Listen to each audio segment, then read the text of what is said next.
നമസ്കാരം സുഹൃത്തുക്കളെ. Tarot love energies 2.0 എന്ന നമ്മുടെ രണ്ടാമത്തെ ചാനലിലേക്ക് എല്ലാ മാന്യ പ്രേക്ഷകരെയും സന്തോഷപൂർവ്വം സ്വാഗതം ചെയ്തു കൊള്ളുന്നു. ചാനൽ ആദ്യമായിട്ടാണ് കാണുന്നതെങ്കിൽ ഉറപ്പായിട്ടും ഒന്ന് സബ്സ്ക്രൈബ് ചെയ്യുക. സ്ക്രീനിൽ കാണിക്കുന്നതാണ് പേഴ്സണൽ റീഡിങ്ങിന്റെ വാട്സപ്പ് നമ്പർ. ഈ നമ്പറിൽ വാട്സപ്പിൽ മെസ്സേജ് ചെയ്തു കഴിഞ്ഞാൽ പേഴ്സണൽ റീഡിങ്ങിന്റെ വിശദാംശങ്ങൾ അവിടെ അറിയിക്കുന്നതായിരിക്കും. അപ്പോൾ നമ്മുടെ ചാനൽ ആദ്യമായിട്ടാണ് കാണുന്നതെങ്കിൽ ദയവായി ഒന്ന് സബ്സ്ക്രൈബ് ചെയ്തിട്ട് ഈ വായന കാണുവാനായി ശ്രമിക്കുക. നിങ്ങളുടെ എനർജി എനിക്ക് ലഭിക്കാൻ വേണ്ടിയിട്ടാണ് സബ്സ്ക്രൈബ് ചെയ്യാൻ ആവശ്യപ്പെടുന്നത്. അതുപോലെ ലൈക്ക് ചെയ്യുക, ഷെയർ ചെയ്യുക, സപ്പോർട്ട് ചെയ്യുക, കമന്റ് ചെയ്യുക. അപ്പോൾ നമുക്ക് ഇന്നത്തെ തലക്കെട്ടിലേക്ക് ഒന്നെത്തി നോക്കാം. ഞാൻ നിന്നെ ചതിച്ചുവെന്നാണോ നീ വിശ്വസിച്ചിരിക്കുന്നത്? ഒരിക്കലുമില്ല. ഞാൻ നിന്നെ മാത്രം സ്നേഹിക്കുകയുള്ളൂ. ഈ ഒരു വായനയാണ് നമ്മൾ ഇന്ന് ചെയ്യുവാനായിട്ട് പോകുന്നത്. യഥാർത്ഥത്തിൽ ഈ വ്യക്തിയും നിങ്ങളും തമ്മിൽ പിരിഞ്ഞിരിക്കുകയാണെങ്കിൽ, അല്ലെങ്കിൽ എന്തെങ്കിലും തരത്തിലുള്ള പ്രശ്നങ്ങൾ ഉണ്ടെങ്കിൽ ഉറപ്പായിട്ടും നിങ്ങൾക്ക് ഈ ഒരു വായന കാണാവുന്നതാണ്. ഈ വ്യക്തി എന്താണ് നിങ്ങളോട് പറയാൻ ആഗ്രഹിക്കുന്നതെന്നും ഈ വ്യക്തിയുടെ മാനസികാവസ്ഥ എന്താണെന്നും ഒക്കെയാണ് നമ്മൾ ഇന്ന് നോക്കാനായിട്ട് പോകുന്നത്. അതുപോലെ ഈ വ്യക്തിയെക്കുറിച്ച് മനസ്സിൽ വിചാരിച്ചുകൊണ്ട് ഈ വായന തുടക്കം മുതൽ അവസാനം വരെയും നിങ്ങൾ കാണുവാനായി ശ്രമിക്കുക. സുഹൃത്തുക്കളെ, ഇന്നത്തെ വായനയിൽ നമുക്ക് ഏറ്റവും നന്നായി കാണാൻ സാധിക്കുന്ന ഒരു കാര്യം എന്ന് പറയുന്നത്, നിങ്ങളുടെ അടുത്ത് നിന്നും അകന്നു പോയതിൽ വളരെയധികം പശ്ചാത്തപിച്ചുകൊണ്ടിരിക്കുന്ന ഒരു വ്യക്തിയെയാണ് എനിക്കിവിടെ കാണുവാൻ സാധിക്കുന്നത്. ഈ വ്യക്തിയെ സംബന്ധിച്ചിടത്തോളം നിങ്ങളായിരുന്നു ഈ വ്യക്തിയുടെ ഏറ്റവും ഐശ്വര്യപൂർണമായിട്ടുള്ള ഒരു വ്യക്തി എന്ന് പറയുന്നത്. അത് ഭാര്യ എന്ന് പറയാം, ഭർത്താവ് എന്ന് പറയാം, കാമുകരോ കാമുകയോ എന്ന് വേണമെങ്കിൽ പറയാം. അതുകൊണ്ട് ഈ വ്യക്തിയെ സംബന്ധിച്ചിടത്തോളം നിങ്ങളായിരുന്നു ഈ വ്യക്തിയുടെ ഏറ്റവും നല്ല ഒരു കൂടപ്പിറപ്പ്, അല്ലെങ്കിൽ ഒരു കൂടെ ഉണ്ടായിരുന്ന നല്ലൊരു കൂട്ട്, അല്ലെങ്കിൽ നല്ലൊരു ബന്ധം എന്ന് പറയുന്നത് നിങ്ങൾ മാത്രമായിരുന്നു. ഈ വ്യക്തിയെ സംബന്ധിച്ചിടത്തോളം നിങ്ങളിലേക്ക് വന്നു ചേരുവാൻ വേണ്ടിയിട്ട് തന്നെയാണ് ഈ വ്യക്തി ഇപ്പോഴും പ്രയത്നിച്ചുകൊണ്ടിരിക്കുന്നത്.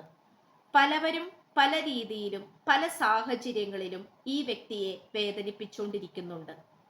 ഈ വ്യക്തിയെ വേദനിപ്പിക്കുക എന്ന് പറയുമ്പോൾ ഈ വ്യക്തിയെ മാനസികപരമായും ശാരീരികപരമായും ഒക്കെയും വേദനിപ്പിച്ചുകൊണ്ടിരിക്കുന്നുണ്ട്. കുത്തി നോവിപ്പിക്കുകയാണ് മറ്റുള്ളവർ ഈ വ്യക്തിയോട് ചെയ്തുകൊണ്ടിരിക്കുന്നത്. കാരണം നിങ്ങളുമായിട്ടുള്ള പ്രണയബന്ധം മറ്റുള്ളവർക്ക് എതിർപ്പുള്ളത് കൊണ്ട് തന്നെ. മറ്റുള്ളവർ നല്ല രീതിയിൽ തന്നെ എതിർക്കുന്ന വിധത്തിലാണ് നിങ്ങളുമായിട്ടുള്ള പ്രണയബന്ധം ഇപ്പോൾ നിലനിൽക്കുന്നത്. നിങ്ങളുമായി ഒന്നിക്കുന്നതോ ഒരുമിച്ച് മുന്നോട്ട് പോകുന്നതോ ഒന്നും തന്നെ മറ്റുള്ളവർക്ക് അംഗീകരിക്കുവാൻ സാധിക്കുന്നില്ല എന്നുള്ളതാണ് മറ്റൊരു സത്യം. അത് ഈ വ്യക്തിയുടെ വീട്ടുകാരായിരിക്കാം, നിങ്ങളുടെ വീട്ടുകാരായിരിക്കാം, കൂട്ടുകാരായിരിക്കാം, അല്ലെങ്കിൽ മറ്റെന്തെങ്കിലും സാഹചര്യങ്ങളോ ആയിരിക്കാം, തേർഡ് പാർട്ടി സിറ്റുവേഷനോ ആയിരിക്കാം. അതുകൊണ്ട് മറ്റുള്ളവരുടെ സാന്നിധ്യം കാരണം നിങ്ങൾക്ക് രണ്ടു പേർക്കും ഒന്നിക്കുന്ന കാര്യത്തിൽ വളരെയധികം കഷ്ടതകൾ അനുഭവിക്കേണ്ടി വരുന്നുണ്ട് എന്നുള്ളത് മറ്റൊരു സത്യമാണ്. ഈ വ്യക്തിയെ സംബന്ധിച്ചിടത്തോളം നിങ്ങളുമായിട്ട് ഒരുമിച്ചുള്ളൊരു ജീവിതത്തിനെ കുറിച്ച് മാത്രമാണ് ഈ വ്യക്തി ചിന്തിച്ചിട്ടുള്ളത്. പക്ഷേ പലതരത്തിലുള്ള പ്രശ്നങ്ങൾ പൊങ്ങി വന്നപ്പോൾ ആ പ്രശ്നങ്ങളെ പരിഹരിക്കുന്നതിന്റെ നെട്ടോട്ടത്തിൽ ഈ വ്യക്തി പലപ്പോഴും നിങ്ങളെ മറന്നുപോയി എന്നുള്ളത് സത്യമായിട്ടുള്ള കാര്യമാണ്. ഇവിടെ തേർഡ് പാർട്ടിയെ കുറിച്ചും അതുപോലെ പലതരത്തിലുള്ള പ്രതികൂലമായിട്ടുള്ള സാഹചര്യങ്ങളെയും നമുക്ക് കാണുവാൻ സാധിക്കുന്നുണ്ട്.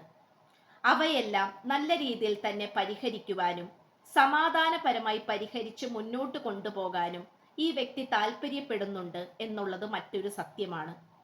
അതെല്ലാം പരിഹരിക്കുന്നതിൻ്റെയും പരിപാലിക്കുന്നതിൻ്റെയും ആ ഒരു ധൃതിയിൽ നിങ്ങളെ മറന്നുപോയി, അല്ലെങ്കിൽ നിങ്ങളുടെ അടുത്തേക്ക് വരുന്ന കാര്യം ഈ വ്യക്തി മറന്നുപോയി, അല്ലെങ്കിൽ നിങ്ങളുടെ അടുത്തേക്ക് ഏതൊക്കെയോ സാഹചര്യങ്ങളിൽ വന്നു ചേരാനായില്ല എന്നുള്ളതാണ് നമുക്കിവിടെ കാണുവാൻ സാധിക്കുന്നത്. ഈ വ്യക്തിയെ സംബന്ധിച്ചിടത്തോളം ഇപ്പോൾ നിങ്ങളുടെ സാന്നിധ്യത്തിന് വേണ്ടിയാണ് ഈ വ്യക്തി കാത്തിരിക്കുന്നത്. ഈ വ്യക്തി ഏതൊക്കെയോ സാഹചര്യത്തിൽ നിങ്ങളുടെ അടുത്ത് നിന്നും ദൂരേക്ക് മറഞ്ഞു നീങ്ങിപ്പോയപ്പോൾ നിങ്ങൾ വിചാരിച്ചു ഈ വ്യക്തി നിങ്ങളെ ചതിച്ചുവെന്ന്. ഈ വ്യക്തി നിങ്ങളെ ചതിച്ചിട്ടുണ്ടാകും, മാനസികപരമായി നിങ്ങളെ കബളിപ്പിച്ചിട്ടുണ്ടാകും എന്ന് നിങ്ങൾ വിചാരിച്ചു. എന്നാൽ ഈ വ്യക്തിയെ സംബന്ധിച്ചിടത്തോളം സാഹചര്യങ്ങളുടെ സമ്മർദ്ദം മൂലമാണ് നിങ്ങളുടെ അടുത്ത് നിന്നും മാറി നിന്നത്. അതൊരിക്കലും നിങ്ങളോടുള്ള സ്നേഹം ഇല്ലായ്മ കൊണ്ടോ സ്നേഹക്കുറവ് കൊണ്ടോ അല്ല. നിങ്ങളോട് ഇപ്പോഴും ഇഷ്ടം തന്നെയാണ്, ബഹുമാനവും. എന്നാൽ ചില സാഹചര്യങ്ങൾ ഈ വ്യക്തിയെ പുറകിലേക്ക് നയിച്ചു, അല്ലെങ്കിൽ നിങ്ങളിൽ നിന്നും ദൂരേക്ക് നയിച്ചു എന്നുള്ളതാണ് നമുക്കിവിടെ കാണുവാൻ സാധിക്കുന്നത്. നിങ്ങളുമായിട്ടുള്ള പ്രണയബന്ധം മര്യാദക്ക് തന്നെ മുന്നോട്ട് കൊണ്ടുപോകാൻ വേണ്ടി തന്നെയാണ് ഈ വ്യക്തി പല ത്യാഗങ്ങളും സഹിച്ചുകൊണ്ടിരിക്കുന്നത്. അത് നമുക്ക് പറയാതിരിക്കാൻ സാധിക്കുന്നില്ല എന്നുള്ളതാണ്. ഈ വ്യക്തിയെ സംബന്ധിച്ചിടത്തോളം ഇവിടെ വളരെ പോസിറ്റീവായിട്ടുള്ള മാറ്റങ്ങൾക്ക് വിധേയമാകാൻ ഈ വ്യക്തി തയ്യാറായിക്കൊണ്ടിരിക്കുന്നു. ഈ വ്യക്തിക്ക് നിങ്ങളുമായിട്ടുള്ള പുതിയ തുടക്കത്തിന് വഴി തെളിയിക്കുന്ന രീതിയിലാണ് മാറ്റങ്ങൾ വന്നുകൊണ്ടിരിക്കുന്നത്. ഈ വ്യക്തിക്കിപ്പോൾ നിങ്ങളുടെ കാര്യത്തിൽ വളരെയധികം കോൺഫിഡൻസ് ഉണ്ട്, വളരെയധികം ആത്മവിശ്വാസം വന്നുകൊണ്ടിരിക്കുന്നുണ്ട്. കാരണം നിങ്ങളുമായിട്ടുള്ള പ്രണയബന്ധത്തിൽ തടസ്സം നിന്നിരുന്ന വ്യക്തികളും പ്രതികൂലമായിട്ടുള്ള സാഹചര്യങ്ങളുമെല്ലാം മാഞ്ഞുപോയി എന്നുള്ളതാണ് നമുക്കിവിടെ കാണുവാൻ സാധിക്കുന്നത്. അതുകൊണ്ട് ഈ വ്യക്തിയെ സംബന്ധിച്ചിടത്തോളം നിങ്ങളുമായിട്ടുള്ള പുതിയ തുടക്കത്തിന് വേണ്ടി എന്നേക്കുമായി കാത്തിരിക്കുന്നതായിട്ടാണ് നമുക്ക് കാണുവാൻ സാധിക്കുന്നത്.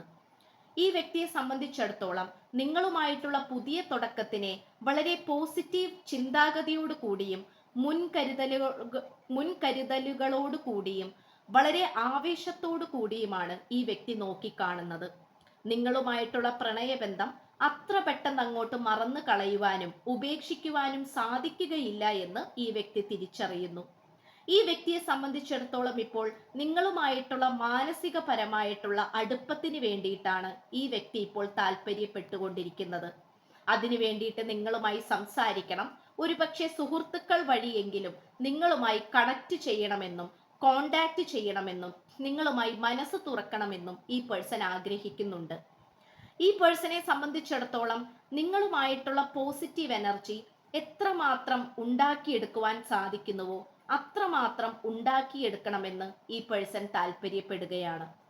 ഈ പേഴ്സണെ സംബന്ധിച്ചിടത്തോളം എല്ലാ തരത്തിലുമുള്ള ഭൗതിക നേട്ടങ്ങളും നേടിയെടുക്കണം എന്ന് തന്നെയാണ് ഈ പേഴ്സൺ ചിന്തിച്ചു കൊണ്ടിരിക്കുന്നത്. കാരണം ഈ വ്യക്തിയുടെ വാശിയേറിയ പോരാട്ടമാണ് നിങ്ങളുമായിട്ടുള്ള പുതിയ തുടക്കം എന്ന് പറയുന്നത്. നിങ്ങളുമായിട്ടുള്ള പുതിയ തുടക്കത്തെ വളരെ അനുയോജ്യമായിട്ടുള്ള പോസിറ്റീവ് എനർജിയോട് കൂടിയാണ് ഈ വ്യക്തി നോക്കിക്കാണുന്നത്. നിങ്ങളുമായി ഒരുമിച്ച് ചേർന്ന് മുന്നോട്ട് പോയി കഴിഞ്ഞാൽ തൻ്റെ ജീവിതത്തിൽ ഒരുപാട് സന്തോഷങ്ങൾ ഉണ്ടാകുമെന്ന് ഈ വ്യക്തി തിരിച്ചറിയുന്നു. നിങ്ങളെ ഉപേക്ഷിച്ചു പോയ ആ ഒരു നിമിഷത്തെ ഈ വ്യക്തി എപ്പോഴും പഴിച്ചുകൊണ്ടിരിക്കുകയാണ്, കുറ്റപ്പെടുത്തിക്കൊണ്ടിരിക്കുകയാണ്. എന്തിന് ഈ വ്യക്തി അങ്ങനെയെല്ലാം ചെയ്തു എന്നുള്ളതിനെ കുറിച്ച് ഓർത്ത് എപ്പോഴും പശ്ചാത്തപിച്ചുകൊണ്ടിരിക്കുന്ന ഒരു രീതിയാണ് നമുക്കിവിടെ കാണുവാൻ സാധിക്കുന്നത്. എങ്കിൽ പോലും വളരെ ബാലൻസിങ് എനർജിയിലേക്ക് കൊണ്ടുവരാനാണ് ഈ പേഴ്സൺ ശ്രമിച്ചുകൊണ്ടിരിക്കുന്നത്. രാത്രിയെന്നോ പകലെന്നോ ഇല്ലാതെ നിങ്ങളെക്കുറിച്ചുള്ള ചിന്തകളാണ് ഈ വ്യക്തിയുടെ മനസ്സിലേക്ക് വന്നുകൊണ്ടിരിക്കുന്നത്. കരിയർ പരമായിട്ടും സാമ്പത്തികപരമായിട്ടും ഒരുപാട് വർധനവ് ഉണ്ടാക്കിയെടുക്കുവാനും അതിനു വേണ്ടിയിട്ട് പ്രയത്നിക്കാനും രാപ്പകലില്ലാതെ കഷ്ടപ്പെടുവാനും ഈ വ്യക്തി തയ്യാറായിക്കൊണ്ടിരിക്കുകയാണ്. ഇവിടെ ആർക്കേഞ്ചൽ യൂറിയൽ മാലാഖയുടെ സാന്നിധ്യമാണ് നമുക്ക് ലഭിച്ചിട്ടുള്ളത്. അതുമാത്രമല്ല ഇതൊരു ദൈവിക കണക്ഷൻ ആണെന്നും ദൈവം നേരിട്ട് വന്ന് അനുഗ്രഹിച്ചിട്ടുള്ള ഒരു ബന്ധമാണെന്നും ഇതെന്തൊക്കെ ചെയ്താലും കളയാൻ സാധിക്കുകയില്ല, ഇതിൽ നിന്നും പുറത്തേക്ക് കടക്കാൻ കഴിയുകയില്ല, തൻ്റെ ജീവിതത്തിൽ ഈ ഒരു പ്രണയബന്ധത്തിന് വലിയൊരു പങ്കുണ്ട് എന്ന് മനസ്സിലാക്കിയിട്ടുള്ള ഒരു നിമിഷത്തിലേക്കാണ് ഈ വ്യക്തി വന്നുകൊണ്ടിരിക്കുന്നത്. അതുകൊണ്ട് ഈ ഒരു പ്രണയബന്ധത്തെ ഒരിക്കലും ഉപേക്ഷിക്കുവാൻ ഈ വ്യക്തിക്ക് സാധ്യമല്ല. ഈ വ്യക്തിയുടെ ജീവിതത്തിന്റെ ഒരു ഭാഗമാണ് നിങ്ങളുമായിട്ടുള്ള ഈ ഒരു പ്രണയബന്ധം എന്ന് പറയുന്നത്. അപ്പോൾ ഇത്രയും അറിവുകളാണ് ഈ വ്യക്തിക്ക് ലഭിച്ചിട്ടുള്ളത്. നിങ്ങളുമായിട്ടുള്ള പ്രണയബന്ധം കേവലം സാധാരണ മറ്റുള്ളവർ ചെയ്യുന്നത് പോലെയുള്ള ഒരു പ്രണയബന്ധം മാത്രമല്ല എന്നും ഒരു ദൈവികമായിട്ടുള്ള ഒരു കണക്ഷൻ ഇവിടെ ഉണ്ട് എന്നും പലതരത്തിലുള്ള പ്രപഞ്ച ശക്തിയുടെ അത്ഭുത പ്രവർത്തികൾ ഈ പ്രണയബന്ധത്തിൽ ഉണ്ടാകുമെന്നും അല്ലെങ്കിൽ ഇതിനോടകം ഉണ്ടായിട്ടുണ്ട് എന്നാണ് ഈ വ്യക്തി തിരിച്ചറിയുന്നത്. ഇത്രയുമാണ് നമുക്ക് ലഭിച്ചിട്ടുള്ളത്. അപ്പോൾ സ്ക്രീനിൽ കാണിക്കുന്നതാണ് പേഴ്സണൽ റീഡിങ്ങിന്റെ വാട്സപ്പ് നമ്പർ. ഈ നമ്പറിൽ വാട്സപ്പിൽ മെസ്സേജ് ചെയ്തു കഴിഞ്ഞാൽ പേഴ്സണൽ റീഡിങ്ങിന്റെ വിശദാംശങ്ങൾ അവിടെ അറിയിക്കുന്നതായിരിക്കും. ചാനൽ ആദ്യമായിട്ടാണ് കാണുന്നതെങ്കിൽ ഉറപ്പായിട്ട് സബ്സ്ക്രൈബ് ചെയ്യുക, ലൈക്ക് ചെയ്യുക, ഷെയർ ചെയ്യുക, കമന്റ് ചെയ്യുക.